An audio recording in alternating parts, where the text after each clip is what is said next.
Olá pessoal, passando aqui mais uma vez para gravar a nossa live de família hoje, esperando concluir o assunto a respeito do discipulado.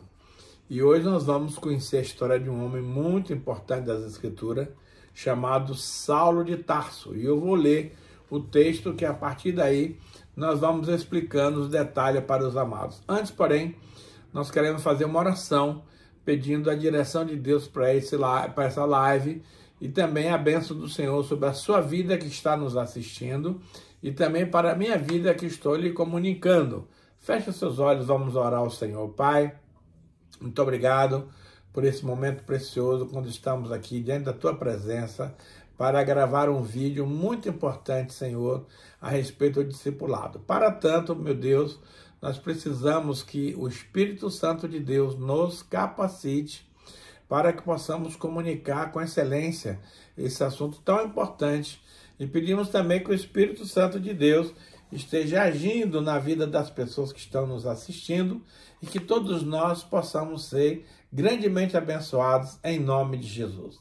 Mas eu quero falar hoje, amados, a respeito de um cidadão chamado Saulo de Tarso, que era um discípulo indesejável. Aí você vai dizer, mas pastor, o que é isso? Paulo foi o homem que escreveu 2 textos do Novo Testamento e você diz que ele era um discípulo indesejado. E eu vou te provar nas Escrituras que isso, infelizmente, aconteceu.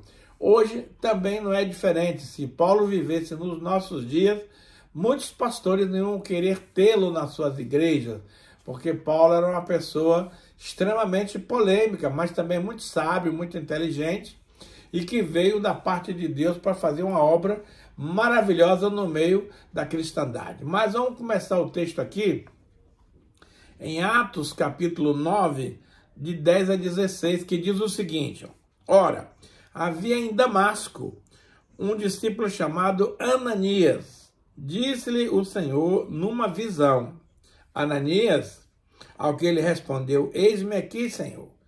Então o Senhor lhe ordenou: Dispõe-te e vai à rua que se chama Direita, e na casa de Judas procura por Saulo, apelidado de Tarso, pois ele está orando. E viu entrar um homem chamado Ananias e impor-lhe as mãos para recuperar-se a vista. Ananias, porém, respondeu: Senhor, de muitos tenho os ouvidos a respeito desse homem, quantos males tem feito aos teus santos em Jerusalém. E para aqui trouxe a autorização dos principais sacerdotes para prender a todos que invocam o teu nome. Mas o Senhor lhe disse: Vai, porque este é para mim um instrumento escolhido para levar o meu nome perante os gentios, reis, bem como perante os filhos de Israel. Pois eu lhe mostrarei quanto lhe importa sofrer pelo meu nome. Esse cidadão estava viajando de Jerusalém para Damasco. Damasco fica na Síria, é um outro país, é outra cidade. E ele estava levando cartas dos principais sacerdotes de Jerusalém para prender a todos os cristãos que ele encontrasse pela frente. Então ele era um homem muito duro, muito exigente, fervoroso da sua religião judaica. Então, quando ele vai caminhando pela estrada, a Bíblia relata nesse mesmo capítulo 9 aqui de Atos que Paulo recebeu uma tremenda de uma visão, um clarão, e ele se assustou e caiu do cavalo. E Jesus chegou perto dele e falou: Saulo, Saulo, por que me persegues? E Saulo imediatamente respondeu: Senhor, quem és tu? E ele disse: Eu sou Jesus, a quem você persegue. Aí Paulo pergunta para ele: Senhor, o que tu queres que eu faça? Jesus falou: é simples. Você vai para Damasco e lá alguém vai falar com você e vai dizer o que é que você tem que fazer. Essa passagem aqui tem uma série de coisas interessantes. Por quê? Paulo, na verdade, nunca havia perseguido a Jesus pessoalmente. Ele perseguia os seguidores, os discípulos. E aí nós podemos extrair uma lição. Hoje, nós somos discípulos de Jesus. E quando alguém nos fere, nos toca, nos prejudica, o próprio Senhor levanta para nos defender a causa, porque Ele realmente ama a cada um de nós como seus discípulos e quer nos guardar, proteger. Então, Saulo teve essa experiência, mas o mais interessante aqui, amados, é que tão logo ele se deu conta da queda e viu quem era, ele foi tocado, ele foi altamente impactado com aquela visão e ele imediatamente falou: Senhor, o que tu queres que eu faça? Amados, isso é muito significativo, porque um homem que era tão brabo, que era tão durão, que era tão perseguidor, instantaneamente ele muda de ideia e já quer servir a Jesus. Senhor, o que o Senhor quer que eu faça? Jesus falou: calma, garoto, vai para uma cidade e lá vão te dizer o que é para fazer. E é interessante que o relato que nós lemos aqui no início, Deus chama um discípulo lá de Damasco chamado Ananias e manda que esse Ananias vá orar pelo Saulo. Porém, quando o Ananias fica sabendo que é aquele Saulo perseguidor, quis se eximir da missão. Falou: Senhor, manda outro aí, porque esse camarada é problemático. E aí Jesus nos traz uma revelação extremamente poderosa, como ele disse: vá, Ananias, porque esse camarada, o Saulo, ele é para mim um vaso escolhido, do qual eu vou usar para levar o meu nome perante reis, perante gentios, perante todos aqueles que ele encontrar pela frente. Então nós sabemos que Paulo foi um apóstolo que sofreu bastante no seu ministério, mas nós não podemos esquecer que também quando ele não era do ministério, ele prejudicou muita gente, ele maltratou muita gente. Então eu creio que as lutas brabas que ele passou no ministério é uma colheita daquilo que ele fez quando ele estava a serviço dos sacerdotes de Jerusalém. Mas o Ananias, como um discípulo obediente, foi lá orar pelo Saulo. E lá chegando, impôs as mãos sobre o Saulo e orou. Imediatamente o Saulo passou a enxergar. A Bíblia diz que caiu as escamas e ele pôde enxergar perfeitamente e foi curado da sua cegueira. Então, o próprio Ananias falou assim: ô Saulo, tem água ali, o que é que impede de você ser batizado? Falou: nada, é só você me batizar.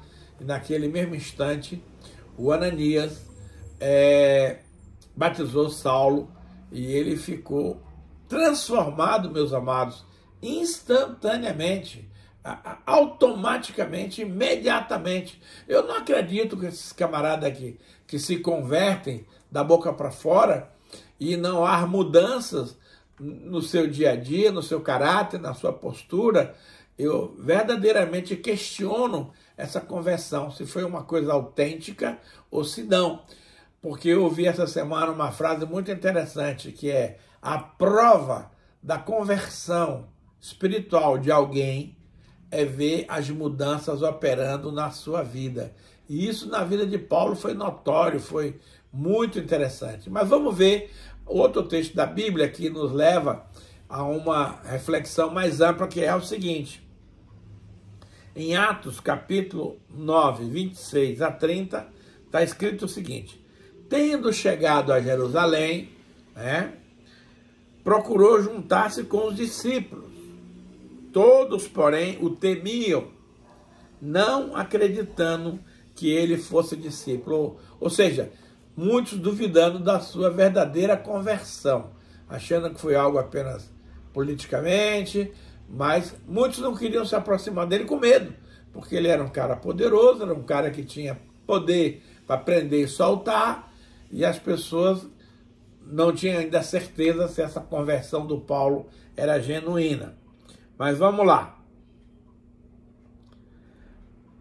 Mas Barnabé, que é um outro discípulo lá de Jesus, de Jerusalém, tomando-o consigo ao Saulo, levou aos apóstolos, aos 12 de Jesus, e contou-lhes como ele vira o Senhor no caminho e o que este lhe falara, e como em Damasco ele pregou ousadamente em nome de Jesus. estavam com eles em Jerusalém, entrando, saindo, pregando ousadamente em nome do Senhor. Falava e discutia com os helenistas, mas eles procuravam tirar-lhe a vida. Tendo, porém, isso chegado ao conhecimento dos irmãos, levaram-no até Cesareia e dali o enviaram para Tarso, com a passagem só de ida. Então perceberam que o Saulo era um cara famoso, inteligente, conhecedor profundo das Escrituras, mas via Paulo discutindo com os gregos, os helenistas, eram os judeus que moravam em Jerusalém, mas de origem grega.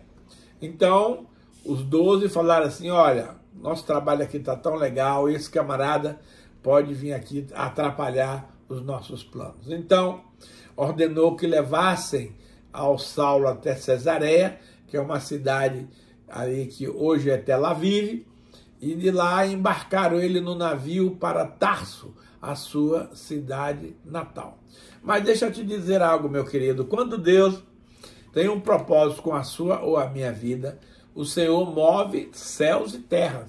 Aqui vemos o exemplo de um cidadão que os líderes religiosos não quiseram trabalhar com ele, não quiseram discipulá-lo, não quiseram ensinar as coisas de Jesus. O que é que fizeram? Mandaram ele embora. Amados, como pastor, eu quero te dizer que tem muito discípulo hoje no nosso meio que também está sendo relegado a um segundo plano, porque é uma pessoa que muitas vezes incomoda a liderança. Mas o que é que aconteceu aqui? Vou ler outro texto para você entender essas coisas. Está em Gálatas 1, de 11 a 17, que diz o seguinte: faço-vos saber, irmãos, que o evangelho por mim anunciado não é segundo o homem, porque eu não o recebi de homem, nem o aprendi de homem algum, mas mediante revelação de Jesus Cristo. Porque ouvistes qual foi o meu procedimento outrora no judaísmo, como sobremaneira persegui eu a igreja de Deus e a devastava. E na minha nação, quanto ao judaísmo, avantajava-me a muitos da minha idade, sendo extremamente zeloso das tradições dos meus pais. Quando, porém, ao que me separou antes de eu nascer e me chamou pela sua graça, aprove revelar o seu Filho a mim, para que eu pregasse entre os gentios, sem detença, não consultei carne e sangue, nem subi a Jerusalém para os que eram apóstolos antes de mim, mas parti para as regiões da Arábia e voltei outra vez para Damasco. Queridos, seria natural que esse cidadão, uma vez rejeitado pelos líderes da igreja, pudessem desistir do cristianismo, pudesse desviar, como a gente fala por aqui. Mas não foi isso o que aconteceu. O nosso querido Saulo de Tarso, ao chegar em Tarso, ele se refugiou lá para as regiões da Arábia. E passou ali, amado, cerca de 3 anos estudando o Novo Testamento, a Bíblia, falando com Jesus. E ele foi pessoalmente discipulado por Jesus Cristo. Enquanto muitos pensavam que ele tinha desviado, saído do caminho, pelo contrário, ele foi buscar na fonte quem poderia verdadeiramente instruí-lo, porque assim, amados, o Paulo tinha toda uma cultura judaica, baseado no judaísmo, que é uma religião dos judeus. Só que Cristo está em outro nível, está em outro patamar. Jesus queria que Paulo conhecesse os detalhes do cristianismo. Por isso, Paulo fez um seminário de 3 anos, pessoalmente, com Jesus, para que ele aprendesse do mestre a essência da mensagem que ele iria espalhar sobre a face da terra. Por isso, ele faz a defesa aqui da sua teologia, dizendo o seguinte: faço-vos saber, irmãos, que o evangelho por mim anunciado, aí ele já está anunciando o evangelho lá na cidade dele, do Tarso. Não é segundo homens, ou seja, ele não foi para um seminário teológico dirigido por rabinos, por esse ou por aquele. Não, porque eu não recebi esse evangelho nem aprendi de homem algum, mas mediante revelação do próprio Senhor Jesus. Porque vocês sabem do meu histórico, como é que eu era no passado, zeloso da minha causa, zeloso da religião que eu defendia, mas totalmente fora do propósito maior de Deus. Então, eu, na minha época lá de judaísmo, eu defendia a causa com todas as minhas forças e fui um cara muito mais dinâmico, muito mais presente do que a maioria dos meus contemporâneos. Porém, uma vez que eu vim conhecer a verdadeira luz, que eu vim conhecer a Jesus, Jesus fez questão, amado, de reprogramar toda a minha cultura teológica para agora sim atuar dentro de uma cultura cristocêntrica. Outra coisa que Paulo alerta aqui é o seguinte, ó: quando, porém, ao que me separou antes de eu nascer e me chamou pela sua graça, isso aqui está falando do Pai. Todos nós, eu e você, temos um chamado da parte de Deus que não é agora que se aflorou, agora se manifestou, mas esse chamado é anterior, é antigo, é desde que você nasceu, meu querido, você já é chamado para uma obra do Senhor. Então vemos aqui o próprio Paulo explicando esse detalhe. Agora, quando ele foi chamado por Deus para anunciar Jesus, é muito interessante porque o Paulão é bastante autoritário. Ele não foi lá para Jerusalém pedir permissão para os apóstolos para anunciar o evangelho. Imediatamente, quando Deus deu a ele o comando, ele saiu ensinando aquilo que ele aprendeu do próprio Senhor. E é muito interessante isso.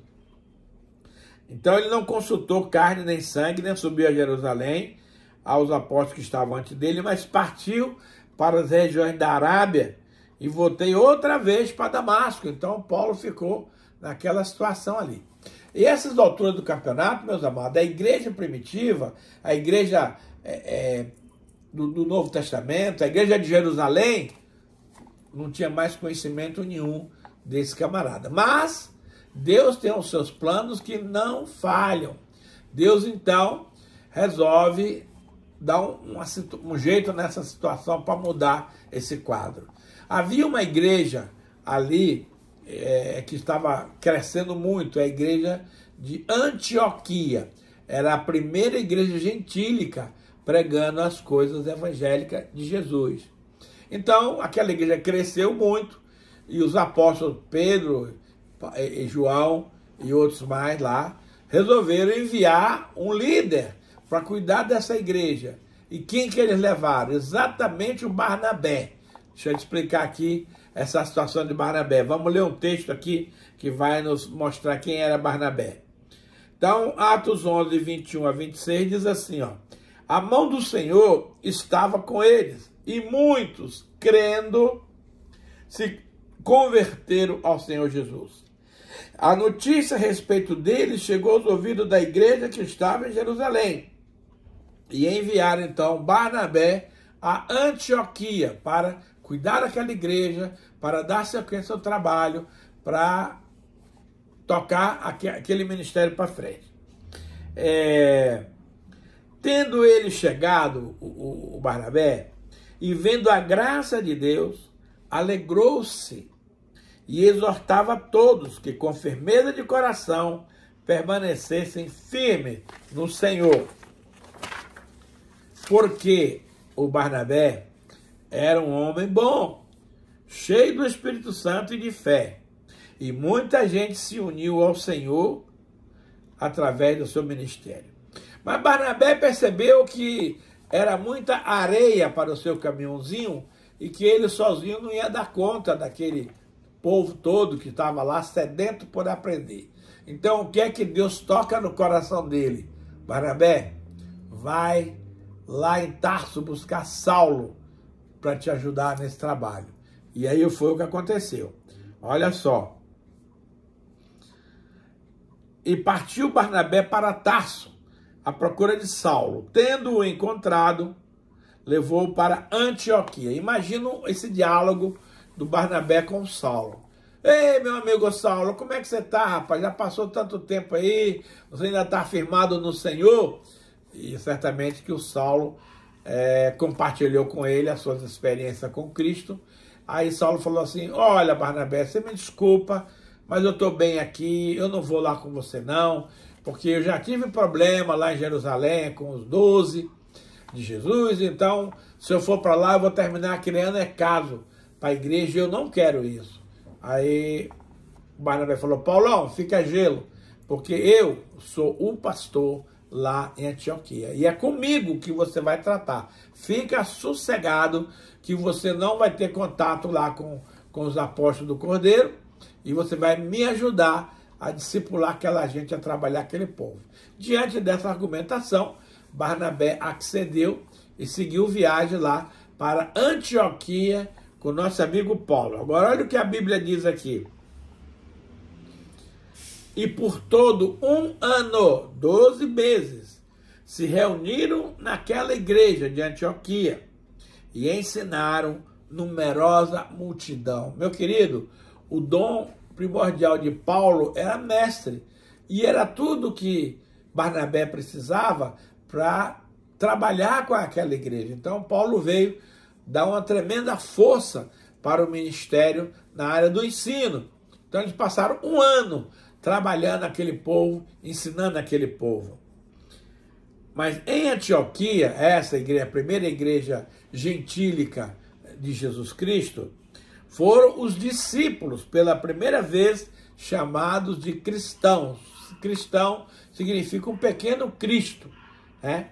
Então, em todas as igrejas que já havia naquelas localidades, apenas naquela cidade de Antioquia, os discípulos foram chamados de cristão, porque viam nessas pessoas o modelo de Jesus Cristo. É maravilhoso isso. Agora, olha o detalhe. Tem muita gente que queixa-se, que não viu na Bíblia onde o apóstolo Paulo foi ungido apóstolo.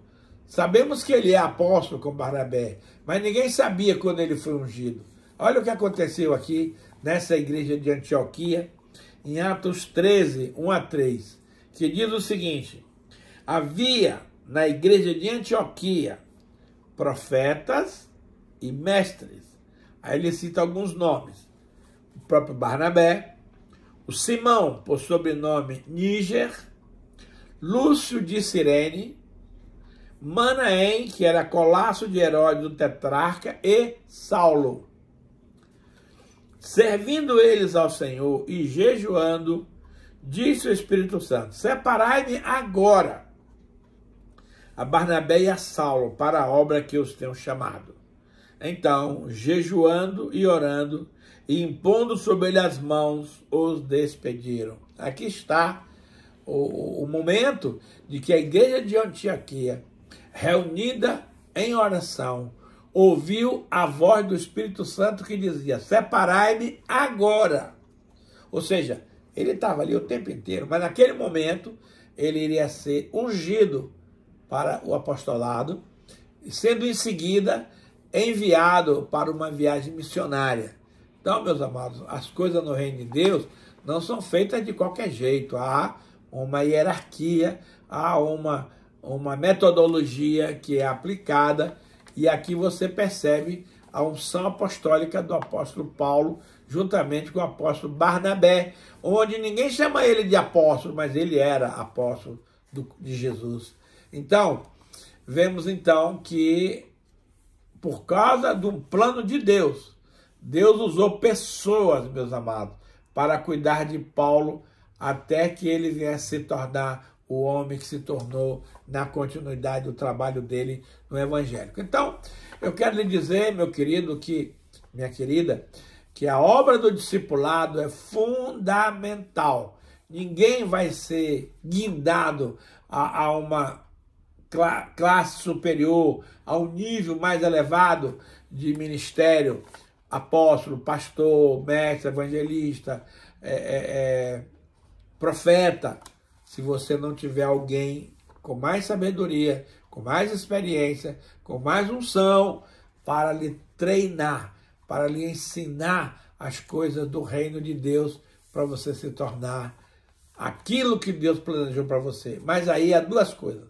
Tem que existir aquela pessoa que vai lhe discipular, mas por outro lado, você precisa se deixar discipular. Porque tem muitos aí que querem serem maiores do que os discipuladores. E assim, meus amados, não funciona. Então, o discipulado é uma pista de mão dupla. Há um querer do discípulo em aprender e há um interesse do discipulador em ensinar. Quando essas duas coisas convergem, então você tem o treinamento de toda uma liderança maravilhosa que vai ser usada por Deus nos próximos tempos. Mas quando eu falei que hoje o estado da igreja era triste, desanimador, que estava havendo muita apostasia e que as coisas estavam muito paradas, eu falei que havia duas coisas que nós precisávamos fazer para mudar esse quadro. A primeira eu expliquei, que é o discipulado baseado em modelo.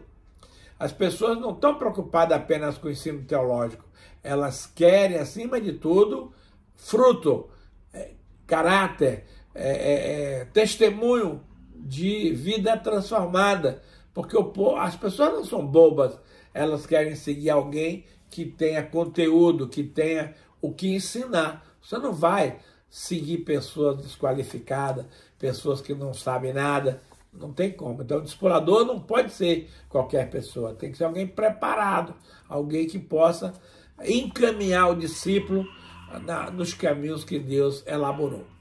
E isso eu falei a primeira causa, que é um discipulado, por exemplo. E o segundo é o que nós estamos aguardando para muito breve, queridos, que é o avivamento. A Bíblia nos manda orar pelo avivamento, porque ele virá. Vamos compartilhar algumas palavras aqui sobre esse avivamento, para você entender direitinho onde você se coloca. Em Abacuque, capítulo 3, verso 2, está escrito o seguinte: tenho ouvido, ó Senhor, as tuas declarações e me sinto alarmado. É o que está acontecendo hoje. Você vê o que está acontecendo aí, você fica assustado, preocupado, sem saber o que fazer. Aviva a tua obra, ó Senhor. Isso é um pedido, é uma recomendação do profeta Abacuque, que hoje eu e você precisamos orar, pedindo para Deus avivar a sua obra. Aí você vai me perguntar, mas pastor, já não há um projeto de Deus para fazer isso? Mas Deus quer trabalhar em unidade com você, em cooperação com o homem. O homem precisa clamar, aí Deus vai liberar a bênção. Então ele diz assim: Senhor, aviva a tua obra no decorrer dos anos e no decurso dos anos, faze-a conhecida. Então, avivamento, queridos, é o povo estar sedento de Deus, com fome de Deus, falando de Deus, num tremendo mover profético e de santidade. E aí ele diz: mas na tua ira, Senhor, porque o Senhor muitas vezes fica irado. Lembra-te da misericórdia, Senhor, se não fosse a tua misericórdia, nenhum de nós estaríamos aqui. Lá em Lamentações 3:23 diz que as suas misericórdias se renovam a cada manhã e elas são a causa de nós não sermos consumidos, porque a tua misericórdia é infinita. Senhor, que maravilha. Mas veja um texto paralelo a esse aqui, no livro do profeta Isaías, que é o outro profeta do Velho Testamento. Ele diz assim, porque derramarei água sobre o sedento e torrentes sobre a terra seca. Derramarei o meu espírito sobre a tua posteridade e a minha bênção sobre os teus descendentes. Querido, nós estamos hoje vivendo esse tempo de secura, de sequidão, de deserto, onde estamos tendo falta de tudo. Você pode até ter dinheiro, mas isso só não basta. Você precisa de muito mais para ser uma pessoa completa, para ser uma pessoa feliz. Então ele diz aqui, e aí vem uma promessa do Senhor. Olha só. Porque derramarei água sobre o sedento. Então, meu filho, se você tem sede de Deus, se alegre, porque Deus vai lhe dessedentar, ou seja, vai tirar a tua sede, trazendo água para você. E torrentes sobre a terra seca. Torrente, meu amado, é uma quantidade de chuva intensa, para que possa verdadeiramente fertilizar a terra, para que ela possa brotar alimento e as ervas do campo, etc. Então, é uma promessa de Deus, que ele vai derramar água sobre o sedento e torrentes de água sobre a terra seca. Olha o detalhe. Derramarei o meu Espírito, Espírito Santo, sobre a tua posteridade, sobre a nossa descendência. Nós vamos ter essa promessa maravilhosa. Por isso que ele fala lá no livro de Atos, e nos últimos dias derramarei do meu Espírito sobre toda a carne. Isso ainda não aconteceu, mas está muito breve para acontecer. Derramarei o meu Espírito sobre a tua prosperidade, posteridade, e a minha bênção sobre os teus descendentes. Querido, se você está passando alguma luta na sua vida, fica tranquilo, porque a tua bênção vai chegar, porque Deus é fiel. Olha só, brotarão como a erva, como o salgueiro junto às correntes das águas. Então, essa promessa de avivamento, mais uma vez aqui, ela nos faz lembrar que eu e você precisamos pedir que Deus mande esse avivamento. E com certeza ele vai mandar. Agora, olha o detalhe importante de uma conversa que Jesus teve com a mulher samaritana. Está em João 4, 22 a 24, que diz assim. Jesus falando para aquela mulher. Vós adorais o que não conheceis. Nós adoramos o que conhecemos, porque a salvação vem dos judeus. Ah, amado, eu tenho muita dificuldade com certos crentes, entre aspas, que não gostam de Israel, que não gostam dos judeus, que não gostam de Jerusalém. Querido, está escrito aqui, a salvação veio dos judeus. O nosso Senhor e Salvador Jesus Cristo, ele é judeu, meu querido, de nascimento. Então eu quero que você repense a sua estratégia de antissemita contra as coisas de Israel, porque Israel, querido, é o reloginho de Deus. É a partir dali que as coisas vão se encaminhar. Então, Jesus disse que vocês adoram o que vocês não conhecem. Agora, a minha pergunta é o seguinte, como que eu e você, meu amado, podemos amar alguém que a gente não conhece? Não tem como. Você pode até tentar, mas não vai alcançar. Mas Jesus, ele enfatiza. Mas nós adoramos o que nós conhecemos, porque a salvação vem dos judeus. Mas vem a hora, a mulher estava interessada em saber da hora, mas vem a hora, e já chegou. Opa, imagina, se essa hora já chegou há 2000 anos atrás, como não está hoje nos nossos dias, em que os verdadeiros adoradores adorarão o Pai em espírito e em verdade, porque são esses que o Pai procura para seus adoradores. Deus é espírito e importa que os seus adoradores o adorem em espírito e em verdade. Queridos, a gente precisa aprofundar, acreditar, meditar, levar a sério o que está escrito na palavra de Deus. Aqui ele diz o seguinte, que Deus está procurando quem? Os verdadeiros adoradores. Deus não está procurando apóstolo, Deus não está procurando profeta, Deus não está procurando mestre, Deus não está procurando evangelista, Deus não está procurando pastor, Deus está procurando os verdadeiros adoradores. Veja, você procura algo quando você não tem. Será que Deus tem muitos adoradores falsos? Está assim, ó. Mas esse texto diz aqui que Deus está procurando os verdadeiros. Ora, se ele está procurando os verdadeiros, é porque tem muitos adoradores no mercado falsos. E essa é a essência dessa mensagem. Está cheio no mundo gospel de falsos adoradores que estão totalmente fora do contexto. Aqui ele é muito claro. Ele diz, olha, Deus é espírito. E importa que os seus adoradores o adorem em espírito e em verdade. Em espírito é com o novo nascimento, é com o seu espírito recriado. Adorar em espírito, porque Deus é espírito. Mas o homem que não nasceu de novo, ele não pode adorar a Deus. Porque você só pode adorar a Deus em espírito e em verdade. Ou seja, conforme está escrito nas Escrituras. São dois pontinhos básicos aos quais nós precisamos atentar. Primeiro, Deus está procurando. Se ele está procurando é porque ele não tem. Procurando o quê? Verdadeiros adoradores. Isso porque o mundo está cheio de falsos adoradores. E é para adorar, não é através de uma imagem de escultura, não é através de um sacrifício de caminhar não sei quantos quilômetros a pé, subir não sei quantos degraus de escada de joelho. Nada disso. É para adorar a Deus em espírito. Então, se você não é um homem ou uma mulher que tem o seu espírito recriado, lamentavelmente eu quero te dizer que você não pode, você não consegue, você não vai alcançar a adoração a Deus. Segundo, é adorar conforme a Bíblia prescreve, não como eu acho, não como eu sinto, não como eu penso. Amado, no meio gospel está cheio de gente, cheio de boas ideias humanas, que não vale nada.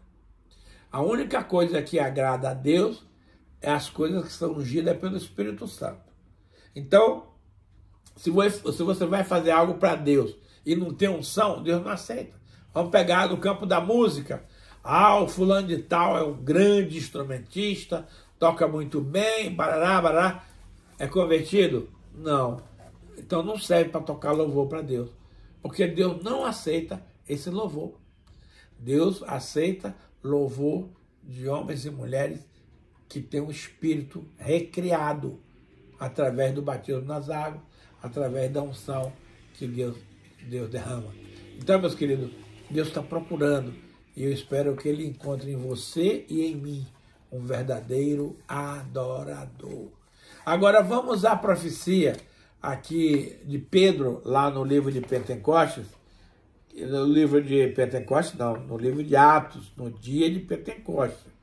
Atos 2, 17 a 21 diz assim, e acontecerá, futuro, que nos últimos dias, quando é esses últimos dias? Agora. Esse tempo que nós estamos vivendo, diante de tudo que está acontecendo, são os últimos dias. Eis que nos últimos dias, diz o Senhor, derramarei do meu espírito sobre toda a carne. A minha pergunta é, alguém disse que essa palavra se cumpriu lá em Pentecostes. E eu te pergunto, meu amado, em Pentecostes o Espírito Santo foi derramado sobre toda a carne? Não. Foi derramado sobre 120 pessoas que estavam reunidas, orando, buscando essa bênção da paz do Senhor. Ali, meus amados, foi a primícia do Espírito. Foi um trailer do que Deus vai fazer nesses dias agora. Eu estava lendo um autor muito conhecido chamado John Bevere, no livro Kryptonita. Interessante o título, né? E ele disse que ele estava orando a Deus. E Deus disse para ele, John, se prepare, porque você vai ver coisas extraordinárias nesses últimos tempos que eu vou derramar da minha unção. Que os milagres do livro de Atos vai ficar parecendo brincadeira de criança. Meus amados, o que é isso? As coisas do livro de Atos até hoje nos deixa impactados, animados, agradecidos a Deus. Pois bem, nesses últimos tempos agora, vão vir coisas muito, muito, muito mais poderosas. E eu estou esperando. Porque quando o Espírito for derramado sobre toda a carne, não é somente para os crentes, vai acontecer. Dizem que no Brasil tem 50 milhões de crentes, mas tudo dormindo eternamente em berço esplêndido. Esses crentes não influenciam nada, não faz nada, não evangeliza nada, está tudo parado. Mas, quando esse derramado do Espírito chegar, esses crentes vão ser despertados como aquele vale de ossos secos de Ezequiel 37. Esses crentes vão ter um sentimento genuíno de santidade. Eles vão largar a mão do pecado, vão largar a mão das coisas erradas que fazem, vão ter uma vontade louca de falar de Jesus para as pessoas. As pessoas do mundo que não conhecem Jesus vão lhe procurar e dizer, escuta, eu estou querendo saber esse negócio de Jesus aí, como é que é? Amado, vai ser um tempo extremamente maravilhoso. E está para chegar. Então, esse Espírito Santo vai ser derramado não somente na igreja, mas em toda a comunidade. Aqueles que não são crentes vão desejar ser crente. E os que já são vão assumir um papel de protagonista, de muita mudança, de transformação genuína de uma pessoa que vivia meio cambaleante, meio em cima do muro, hora tá, outra hora não tá. Essas pessoas vão se firmar na rocha que é Cristo. E nós vamos sair para evangelizar o mundo inteiro. Por isso que lá em Mateus 24:14 diz assim, e este evangelho do reino será pregado em todo o mundo para testemunho a todas as nações. Então virá o fim. Ou seja, enquanto esse evangelho não alcançar todo o planeta, Jesus não volta. Por quê, pastor? Porque Deus não quer mandar ninguém para o inferno sem que ele assuma a sua responsabilidade. Deus vai nos dar oportunidade de aceitar ou não o seu senhorio. Você vai ter que livremente escolher que lado você vai ficar. Aí sim, quando vier o julgamento do trono branco, você vai saber claramente porque você foi induzido para ir morar no inferno com Satanás e seus demônios, o famoso lago de fogo e enxofre que arde eternamente, porque você rejeitou, você fez pouco caso, você não quis aceitar aquele convite amoroso do Deus Todo-Poderoso para se transformar no cristão genuíno. Então, toda a humanidade, todo o planeta vai ouvir falar de Jesus e vai ter a oportunidade de entender se ele quer ou se ele não quer. Ora, só se o cara for muito burro para não aceitar, né? Mas o Senhor respeita a opinião das pessoas. Deus não vai obrigar ninguém a se tornar crente. E também o Satanás não pode obrigar ninguém para o inferno. Cada um vai para onde quer com as suas próprias perninhas. Então, meus amados, é tempo de decisão. É tempo de mudança. É tempo de clamar pelo avivamento da paz de Deus para que você possa ser avivado. Vamos ter uma palavra de oração. Fecha teus olhos. Pai, obrigado, Senhor, por esse momento de ministração da palavra. Pai, naquilo que eu não fui feliz em comunicar a verdade do Senhor, que o Espírito Santo complete a obra no ouvido dos nossos ouvintes que estão nos assistindo pelas redes sociais. Quero pedir que você compartilhe essa mensagem para que alcance alguém que você ama. Dê aí o seu like, o seu joinha e, por favor, vamos expandir essa mensagem para que o número cada vez maior possa ser alcançado. Também eu quero te dar a oportunidade, meu amado internauta, de fazer uma semeadura no reino de Deus. Eu vou mostrar agora o nosso Pix. Está aqui escrito os bancos que nós trabalhamos. Eu quero enfatizar aqui o Santander, no Pix 41 99979 6625. No Bradesco 039 028 035 68. E no Banco Itaú, que é ap.elieseralmeida@hotmail.com. Faça uma semeadura para que nós possamos continuar com essa obra de pregação do Evangelho. E a semana que vem eu vou começar um novo estudo, cujo tema é, nos tempos atuais, ou você se atualiza ou morre. Então eu vou trazer várias passagens, vários temas que vão te levar na direção dessa verdade. Então, meu querido, fica ligado, divulgue as nossas redes sociais para os seus amigos e vamos ampliar o nosso raio de ação. Já que você não tem coragem de falar de Jesus para as pessoas, pega as nossas mensagens e passa, porque aqui o Espírito Santo vai trabalhar. Muito obrigado pela sua audiência, que Deus lhe abençoe poderosamente, você e sua nobre família.